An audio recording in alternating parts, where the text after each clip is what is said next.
anatomists and physiologists. This video is a continuation of part one.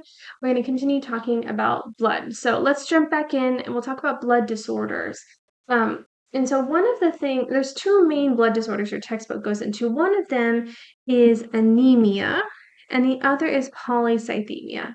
And with anemia, there's a bunch of different types. I won't go into all of the different types here, but there are some different categories.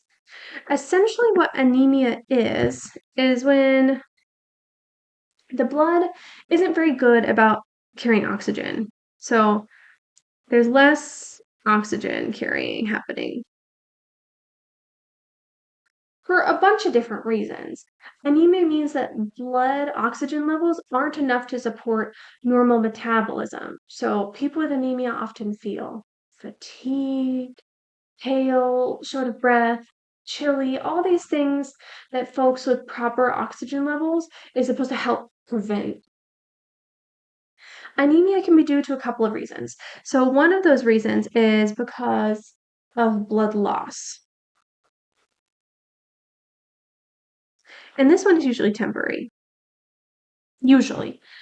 So anemia can be due to blood loss, but once that source of the blood loss is identified and treated, then those blood cells can usually be replaced by the process of erythropoiesis.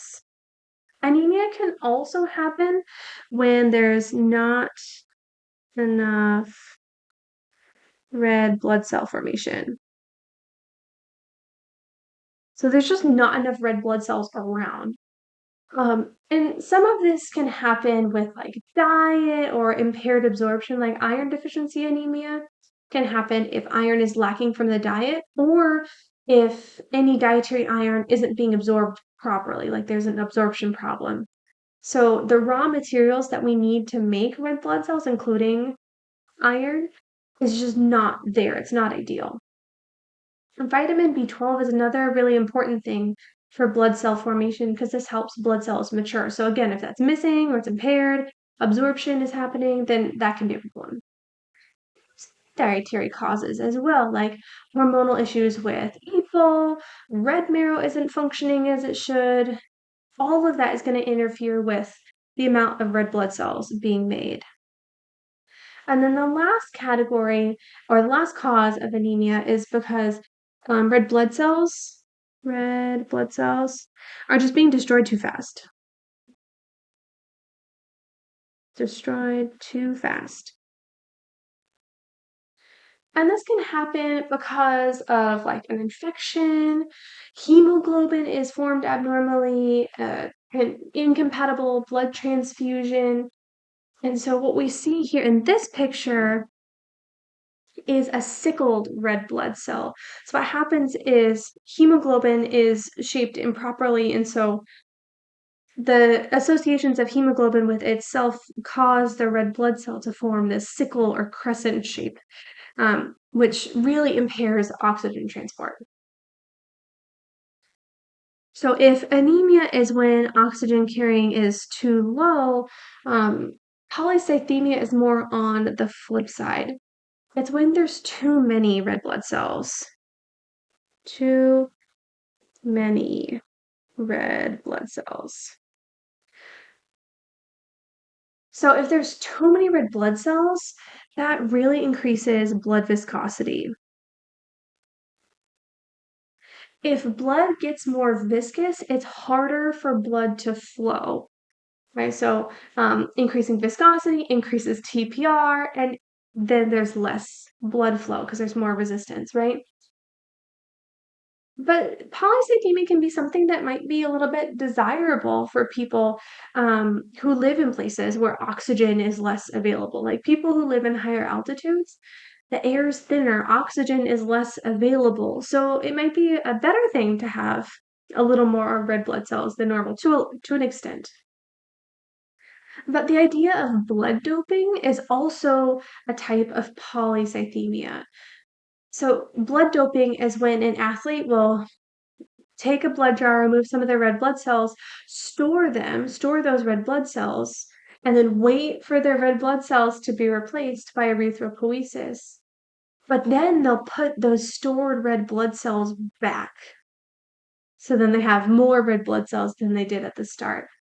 This is believed to help with greater endurance, speed, because you have more oxygen transport, but it can also increase your hematocrit and blood viscosity, which comes with its risks. Blood doping is not something that we allow in sports, in competitive sports. Uh, so just so we know, that's a form of polysafety, an induced one, an artificially done one. Okay, so talking more about blood cell types. So we talked about red blood cells in the last video. So now we're talking about white blood cells or leukocytes. Leukocytes or white blood cells. White blood cells. If I'm using an abbreviation in the lecture, you are more than welcome to use that on the quiz. Okay, so there's two main types of leukocytes. And notice there's a lot, all these different things are a lot. But there's two main categories. The first category are granulocytes. These cells contain granules that are visible when you look at them on a microscope. And then we have agranulocytes, cells that don't have granules when you look at them under a microscope. So again, we put an A at the front of that word, that means we don't have whatever comes next. So A, granular, no granules. So here's some pictures of real leukocytes.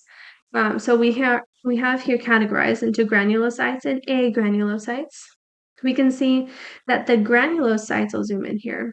The granulocytes look a little bit grainy. They kind of remind me of, like, do you remember VCR static? Like when your TV used to get staticky. So we kind of have those granules there. And then the agranulocytes, by comparison, look a lot more smooth. We can't really see those granules. So an important note here is that we don't actually have like bright red or this beautiful purple cell, not really in our body. They appear this way because we've stained this preparation, this microscope slide, so that we can see these cells better. So we add certain dyes, and that sticks to different stuff in the cell, and then we can see them better. And that's an important note that I'll talk about. Okay, so the first cell type I'll talk about are neutrophils. So neutrophils, they are very abundant. They make up like 70% of our leukocytes. And they're characterized by having a lobe, your textbook calls it a multi-lobed nucleus, which means that this nucleus has a lot of different parts to it. There's different lobes. And these guys, they act like phagocytes. They do like cell eating.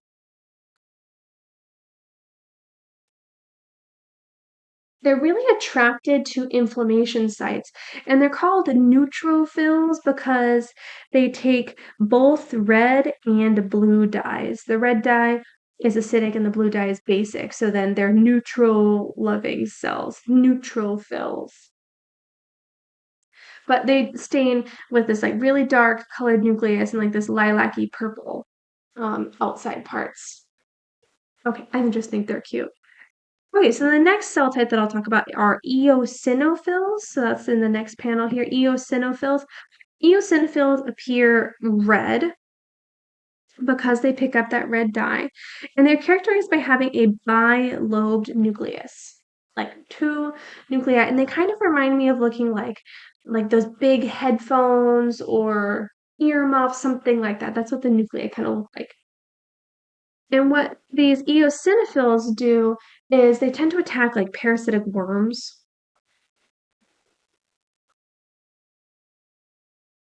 And they play some roles in like allergic reaction. And a little bit of asthma. I remember eosinophils appear red due to that red staining because the fire truck is red and the fire truck says EO, EO, EO. And eosinophils make up like 2 to 4% of our leukocytes, of our white blood cells. Basophils are the last of the granulocytes. Again, you can see those granules there. Basophils are called basophils because they pick up a basic dye. Um, And their nucleus is also bilobed, but they appear purple, so they look quite different from eosinophils in that way.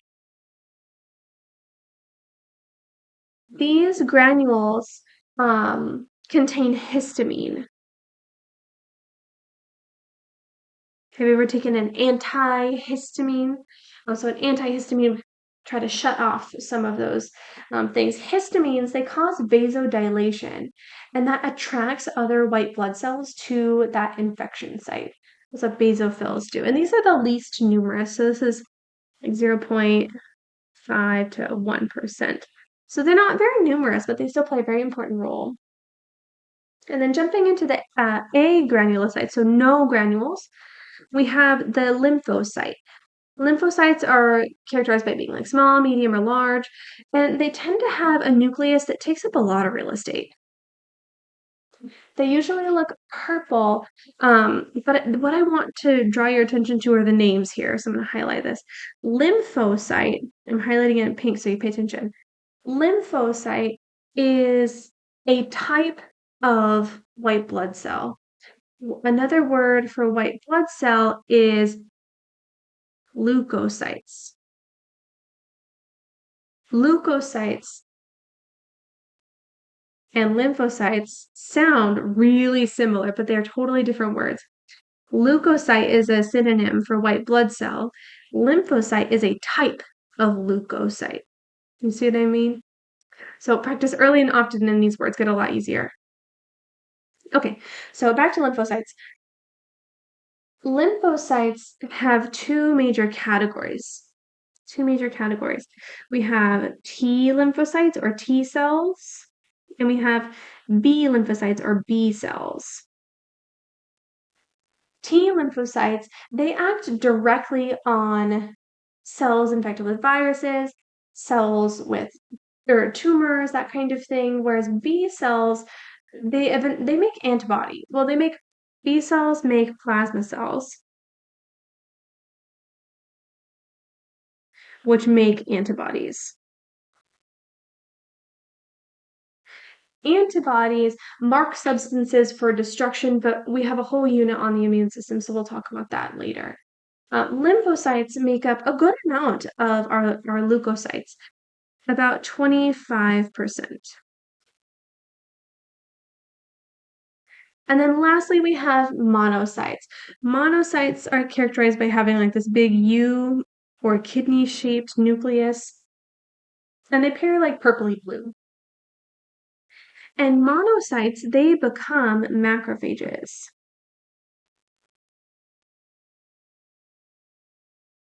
Macrophages do phagocytosis for bacterial parasites. They help deal with chronic infection, that kind of thing. And these are like kind of numerous, 3 to 8%. So to remember the relative abundance of all of these, I'll head back one slide. Don't get dizzy. So you can see we have all of these cell types in their various abundances. You can remember all of this, but I have a little mnemonic that I like.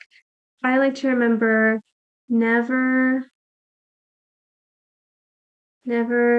let monkeys eat bananas. So that we have N is for neutrophils, the L is for lymphocytes, the M is for monocytes, E, eosinophils, and then B is basophils. So never let monkeys eat bananas. That's how I remember that like relative abundance, which ones are found most often. Okay. So how are leukocytes formed? And it's in much of the same way as red blood cells, in that we still start from an HSC. We still start from that hematopoietic stem cell. So we call that HSC. We start as a hematopoietic stem cell and then we divide. We divide into two different flavors. It can either be a myeloid stem cell or a lymphoid stem cell. Regardless, though, you go through a series of division steps to become your final forms, and then some of these guys here on the right-hand side will eventually become even more things. But it's still this process of we come from the hematopoietic stem cell, a series of divisions, and notice that this developmental pathway stuff is trying to show you that we adopt some characteristics, get rid of others, so that we can be in the form that we've been talking about.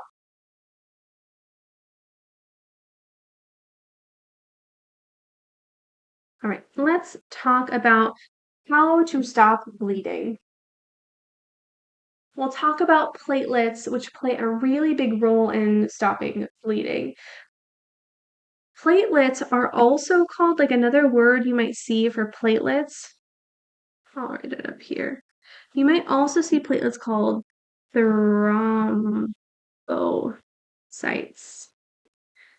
Thrombocytes. But sites makes us think that it's a cell, and platelets aren't really cells. So my personal preference is platelets, but just if you see that word thrombocytes, just know it's the same. So platelets, they're really important for clotting, but they also degrade pretty quickly. And hemostasis is the process of stopping bleeding. That's really important because we want to keep our blood in our body as much as possible. So if we have a damaged vessel,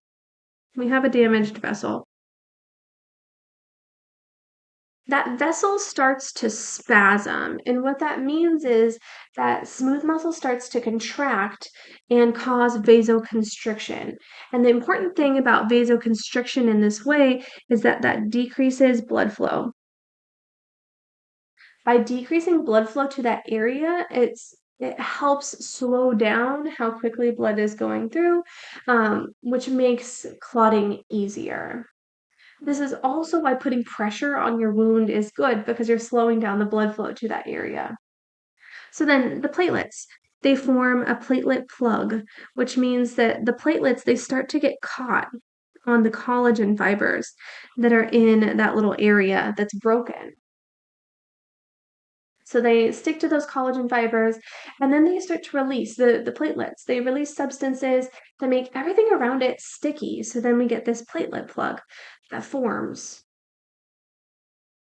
And then lastly, we get coagulation. And what happens is we have a plasma protein. So we have plasma protein. That plasma protein is called fibrinogen. Fibrinogen, and it's normally dissolved in the plasma. But what fibrinogen does is a series of steps that leads to the formation of fibrin. So fibrinogen, I always remember because it's fibrin generating fibrinogen. But fibrin reminds me of those, like, those like spider web Halloween decorations that you like spread and you're supposed to like put out over stuff for Halloween. Yeah, that's kind of like fibrin. It is kind of like this really meshy network, but it's also really sticky. And so that fibrin forms a mesh. So fibrin forms a mesh and it traps other platelets, red blood cells, and it starts to form a clot. And it looks like this. So it looks like this picture here. You see what I mean? Like it's really spiderwebby and stuff is stuck in it. So pretend these red blood cells are like those little plastic spiders that you put in your Halloween decorations. There's some other clotting factors and stuff that your textbook discusses, but this is kind of the stuff that I want you to know about. But know that a blood clot, it's not the end goal. So blood clot is not the end goal. And that's because you need to heal the vessel, right? You need to heal that tissue around the vessel as well. So tissue repair happens with fibroblasts. That happened in Bio 430, so it comes back now. And so fibroblasts helps repair a lot of that connective tissue. And then the endothelium of the blood vessel, the inside part, is starting to be repaired too because it's epithelium and epithelium can regenerate. And so clots, they get cleaned up throughout the body. by the healing process. And so this whole Halloween decoration slowly gets removed. Eventually, it's all dissolved when everything is all healed. So this removal of clots is really important. But the flip side of that is clotting is great, awesome. But we don't want that clot to get too large. So that removal of the clot throughout the healing process is really important. We have various mechanisms to prevent clots from getting too big, but one of them is called heparin. So I'll write that. So prevent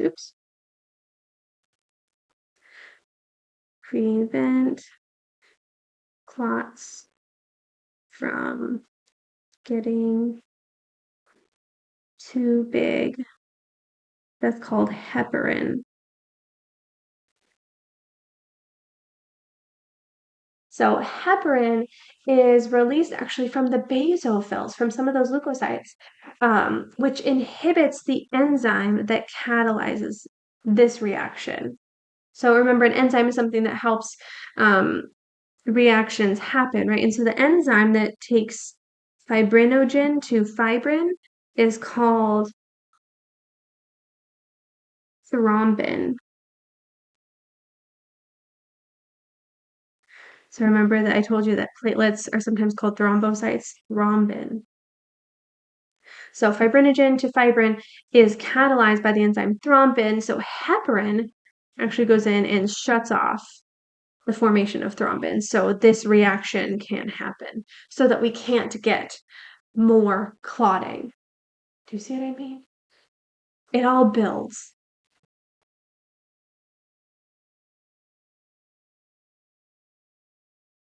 All right, so the next part of our blood chapter is to talk about blood types, which we'll do in the lab.